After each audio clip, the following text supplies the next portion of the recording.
नमस्कार, स्वागत है आपका जी बिहार झारखंड में। आपके साथ मैं हूं अभिषेक कात्यायन। वक्त हो चला है खबर बिहार का। बिहार के अगले मुख्यमंत्री सम्राट चौधरी हो सकते हैं। आज नीतीश कुमार ने पटना में केंद्रीय गृह मंत्री अमित शाह की मौजूदगी में राज्यसभा चुनाव के लिए नामांकन किया है। इसके बाद बिहार में नए सीएम के नाम की रेस शुरू हो गई है। सूत्रों के हवाले से खबर है कि सम्राट चौधरी बिहार के नए मुख्यमंत्री होंगे। नए कैबिनेट में जेडीयू कोटे से दोनों उप मुख्यमंत्री होंगे। अभी बीजेपी कोटे से 2 डिप्टी सीएम हैं। वहीं विधानसभा स्पीकर का पद भी जेडीयू के पास ही हो सकता है। यानी सीएम नीतीश कुमार की न सिर्फ पावर शिफ्टिंग हुई है, बल्कि सरकार की तस्वीर भी अब शिफ्ट हो जाएगी।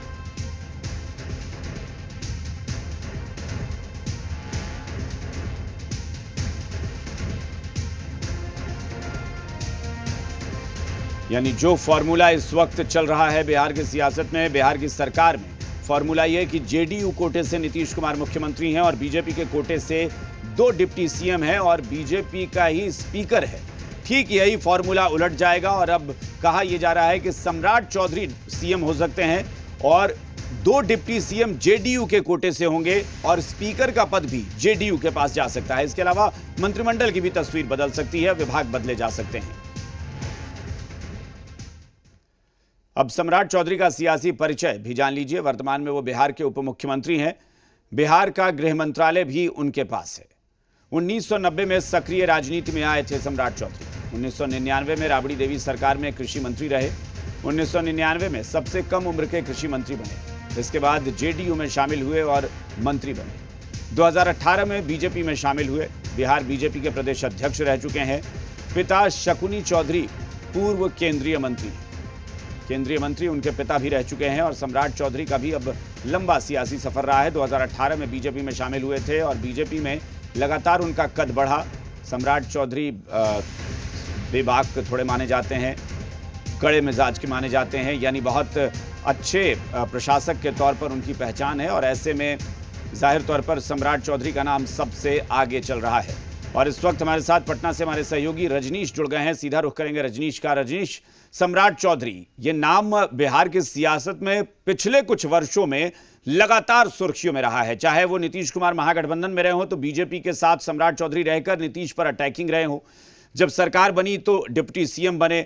सम्राट चौधरी का अंदाज भी बहुत सख्त माना जाता है कि कड़े प्रशासक हैं। ऐसे में सम्राट चौधरी का नाम सबसे आगे चलना सीएम के तौर पर क्या लगता है?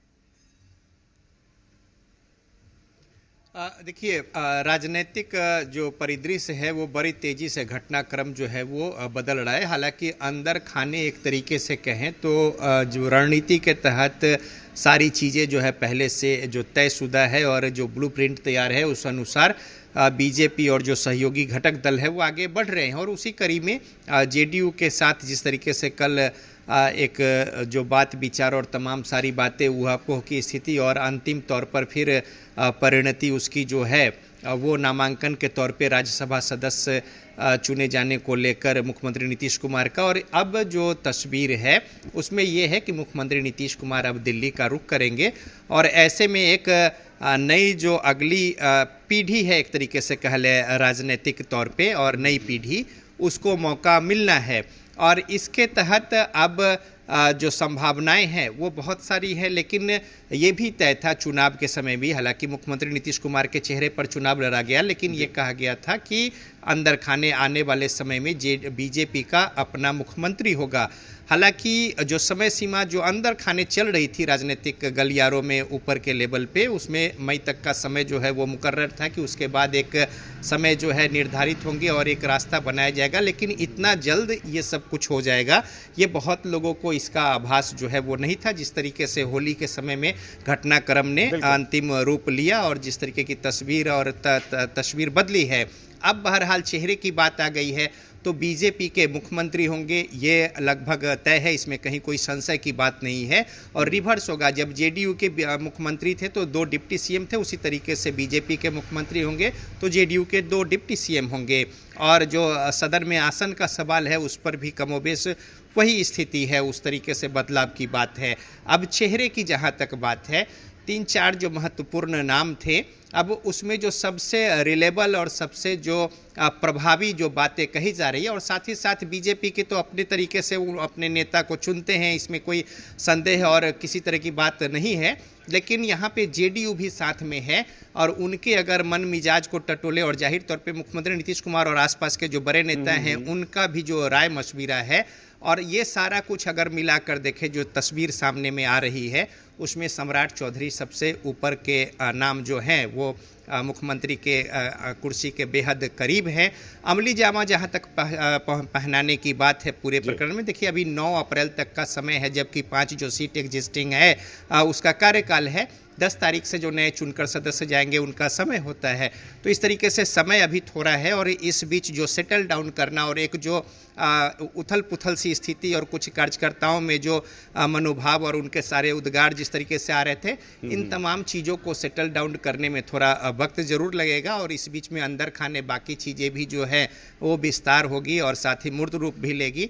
तो राजनीति में जब इस तरीके से बड़े बदलाव होते हैं तो उसके कई सारे जो आसपास आजू बाजू की जो बातें होती हैं उसका भी ध्यान रखना होता है और इन तमाम बातों के मद्देनज़र जो बात निकल कर सामने आ रही है उसमें तस्वीर जिस तरीके से आपने भी बताया अपने दर्शकों को जी बिहार झारखंड के कि किस तरीके से कौन कहाँ पे काबिज होंगे और मुख्यमंत्री की कुर्सी के रेस में सबसे जो ऊपर का नाम है। चूंकि बात यह है ना कि सम्राट चौधरी अमूमन ऐसा होता है कि बीजेपी बहुत कम ऐसा देखने को मिलता है कि कोई ऐसा व्यक्ति जो दूसरी पार्टी से आया हो उसको बीजेपी अचानक से बहुत आगे करे। हालांकि कुछ जगह उदाहरण हैं, हिमंता बिस्वा शर्मा भी इसके उदाहरण हैं, लेकिन यहाँ पर सम्राट चौधरी 2018 में बीजेपी में आते हैं।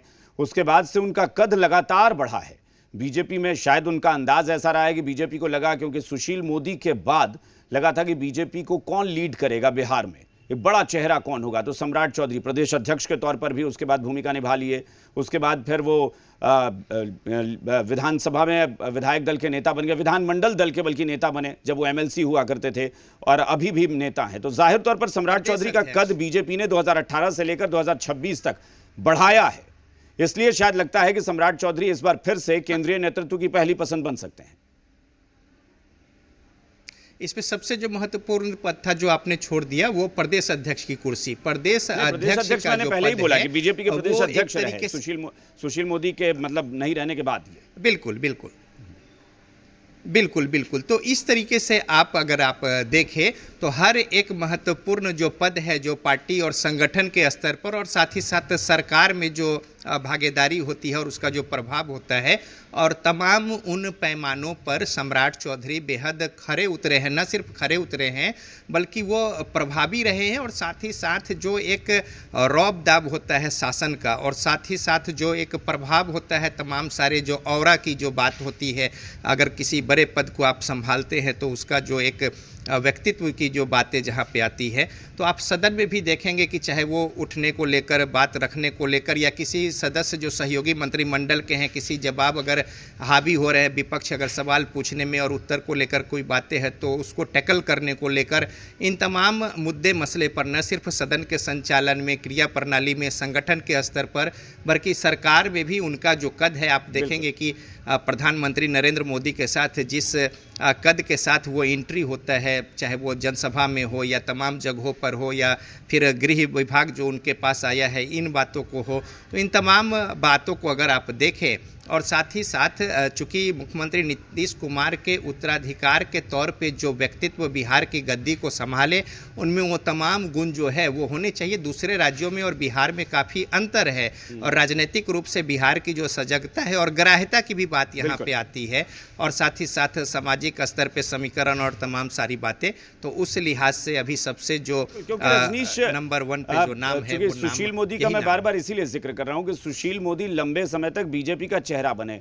एनडीए की सरकार में Nitish Kumar CM, Sushil Modi deputy CM, तो सुशील मोदी बीजेपी की तरफ से एक ऐसा फेस बन गए थे कि लग रहा था कि बस यही एक चेहरा है, नीतीश कुमार और सुशील मोदी ये जोड़ी। उसके बाद जब सुशील मोदी के बाद लगा कि भाई सुशील मोदी के बाद अब बिहार में कौन करेगा, सम्राट चौधरी का प्रदेश अध्यक्ष के तौर पर मुझे याद है कि जब कार्यकाल था तब ऐसा लग रहा था कि कोई ऐसा ही व्यक्ति प्रदेश अध्यक्ष होना चाहिए जो एक एग्रेशन दिखाए पार्टी में जो एक शिथिलता आ गई है, एक सॉफ्टनेस जैसा दिख रहा है वो हटे और एक एग्रेसिव पॉलिटिक्स जो है वो कर सके, और वो सम्राट चौधरी ने दिखाया। अचानक से कार्यकर्ता जो हैं वो थोड़े एग्रेसिव हुए, कार्यकर्ता बहुत एक्टिव हुए, वो ग्राउंड पर दिखने लगे, उसका फायदा बीजेपी को मिला और बीजेपी मजबूत होती चली गई। देखिए, लंबे समय तक ये कहा जाता रहा कि बीजेपी ने एक लंबी जो राजनीति हुई है उसमें कोई चेहरा जो है उस तरीके से तैयार नहीं हुआ, या तमाम सारी बातें जेडीयू में जिस तरीके से मुख्यमंत्री नीतीश कुमार और बिहार की राजनीति में देखेंगे तो इसके आगे की पीढ़ी में अगर जो 3 महत्वपूर्ण नाम जो थे जो बिहार की राजनीति और देश की राजनीति को प्रभावित करते थे, लालू प्रसाद, रामविलास पासवान और नीतीश कुमार, और इसके बाद फिर सुशील मोदी, बीजेपी की ओर से भी उस तरीके से बातें जो है नाम उनके होते थे चर्चा में। लेकिन जो अगली पीढ़ी है तो जाहिर तौर पे देखिए, मुख्यमंत्री नीतीश कुमार का जो एक एग्जिस्ट की जो बातें हो रही है और एक सम्मानजनक जो एक तरीके से कहे कि विदाई की बात जो हो रही है, तो उसमें 2 बातें हैं। एक तो है कि दिल्ली का रुख कर रहे हैं और नीतीश कुमार जैसे नेता को एक सम्मानजनक इस तरीके से एक रास्ता जो है वो दिया जा रहा है और सम्मान के साथ। दूसरी ओर जो एक नई पीढ़ी है उसको मौका मिल रहा है। तो अब चेहरा के तौर पे जाहिर तौर पे आप देखें कि इसके पहले जैसे लालू यादव भी जब बिहार में मुख्यमंत्री बने थे तो तब उतनी उनकी ग्राह्यता या नाम या फिर फेस या इस तरीके से उनको अपने आप को साबित करने को जो है मौका नहीं मिला था, जितना कि अब की जो पीढ़ी है वो अपने आप को यहाँ पे स्टेबल की हुई है। तो इस तरीके से देखें तो बीजेपी अब नए चेहरे को और आगे की पीढ़ी और आगे की 20 साल की राजनीति को देखकर अपने उन चेहरों को आगे बीजेपी को एक तरीके से नए युग की शुरुआत करनी है। आप 2 दशकों तक एक मुख्यमंत्री के साथ होते हैं और वो मुख्यमंत्री जब विदाई ले रहा हो तब बीजेपी को जाहिर तौर पर अगर मौका मिला है तो वो नहीं चाहेगी कि ये मौका किसी भी तरीके से फेल हो जाए। इसलिए एक ऐसा चेहरा, एक ऐसा लीडरशिप बीजेपी को देना पड़ेगा जो उसी अंदाज में एस्टैब्लिश रहे जैसे पहले नीतीश कुमार कर रहे हों या लालू प्रसाद यादव हों। 90 के दशक में लालू के विरोध के नाम पर सुशील मोदी बड़ा चेहरा हुआ करते थे, फिर नीतीश कुमार को बीजेपी ने आगे कर दिया, सीएम बना दिया तो नीतीश कुमार बड़ा ऑरा लेकर आ गए, फिर सुशील मोदी नंबर 2 की पोजीशन पर आ गए। अब शायद इसीलिए सम्राट चौधरी के नाम की बार बार चर्चा हो रही है कि शायद उनका वो अंदाज, उनका वो उनकी बॉडी लैंग्वेज, उनका वे ऑफ टॉक करने, जो टॉकिंग है, बातचीत करने का तरीका है, कम्युनिकेशन का तरीका है, वो शायद बीजेपी को सूट करेगा। बिल्कुल बिल्कुल। और देखिए, अब आगे बीजेपी जो है अब 2024 का चुनाव लोकसभा हुआ, अब जो 29 की बात है उसकी तैयारियों की बात है। बिहार में 40 सीट बड़ा ही महत्वपूर्ण होता है और साथ ही साथ यहाँ पे अब जो सरकार चलेगी, चूँकि 30 तक का मसला है और इस बीच इसके पहले ही ये सारा कुछ होना है, तो प्रभाव इस तरीके से हो और बीजेपी ये सोचकर ही अगली एक नई पीढ़ी तैयार कर रही है जिसमें प्रभावी नेता हों, जिसका कि जनमानस पे और आम जन से सरोकार और उस तरीके से एक मैसेज जाए। और इसी कड़ी में आप देखेंगे कि चाहे नितिन नवीन राष्ट्रीय अध्यक्ष हो या फिर सम्राट चौधरी की बात है, या फिर आप देखें कि पुराने जो नेता हैं उनको दरकिनार करते हुए पटना में ही आप देखें कि जो नए नए जो विधायक लाए गए हैं समीकरण के हिसाब से, चाहे पटना सिटी हो, कुम्हरार हो या फिर दूसरे जगहों पे हो, तो इस तरीके से बीजेपी ने पूरा फॉर्मूला अपना सेट कर लिया है कि कैसे बीजेपी अगली लीडरशिप को, यानी अगली पीढ़ी को लीडरशिप जो है वो ट्रांसफर करेगी। और उसी की तैयारी के तहत अब कहा जा रहा है कि सम्राट चौधरी अगले मुख्यमंत्री हो सकते हैं। लगभग इस पर मुहर सूत्रों के हवाले से बताया जा रहा है कि लग चुकी है। बहुत बहुत शुक्रिया रजनीश।